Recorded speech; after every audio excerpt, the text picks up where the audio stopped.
According to the Quran, Jesus was a prophet of Islam, his followers were Muslims, and the Gospel is the inspired, preserved, authoritative Word of Allah. But when we go to our earliest records, we find Jesus claiming to be the divine Son of God who would die on the cross for sins and rise from the dead. Jesus' followers proclaimed him as their risen Lord. The gospel that Christians have been reading for nearly 2,000 years tells us that anyone who claims to be a prophet but rejects Jesus' death, resurrection, and deity is a false prophet and an antichrist. So if the Quran is right about Jesus, why does all of the available evidence tell us that the Quran is wrong about Jesus?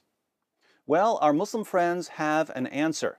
The reason our earliest evidence so thoroughly contradicts Islam, they insist, is that our earliest evidence was corrupted. But who corrupted it? Notice that their options here are quite limited.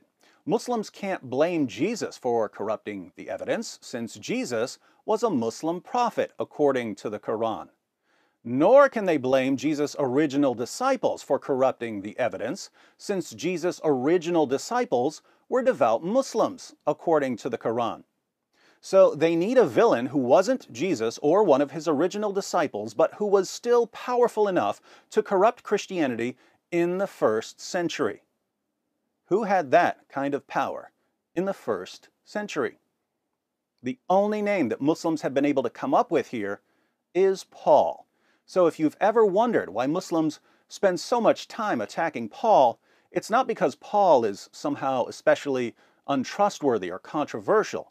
It's because they have no one else to blame for Muhammad's abundant historical blunders. But there's a problem here. It only makes sense to blame Paul for all of the evidence that contradicts Muhammad's claims if Muhammad is significantly more reliable than Paul.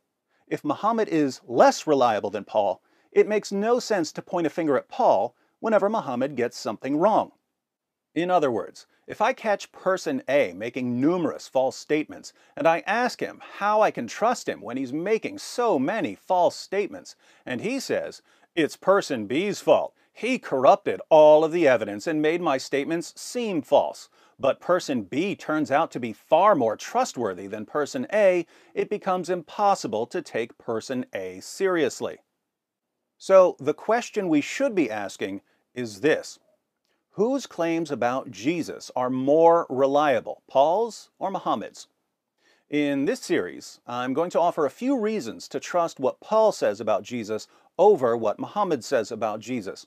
And when I say a few reasons, I mean 25 of them. Some of these reasons, taken individually, wouldn't be enough to reject what Muhammad says. But when we consider all of the reasons together, it's pretty clear that Muhammad's claims about Jesus are about as reliable as a CNN special on the origins of Islamic terrorism.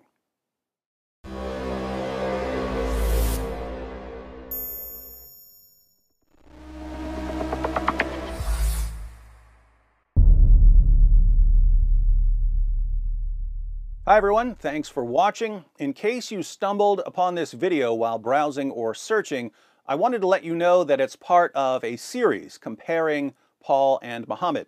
So if you'd like to see the full series, be sure to click on the playlist. If you're already in the playlist, you're about to see that we have much earlier records for Paul's life than for Muhammad's life.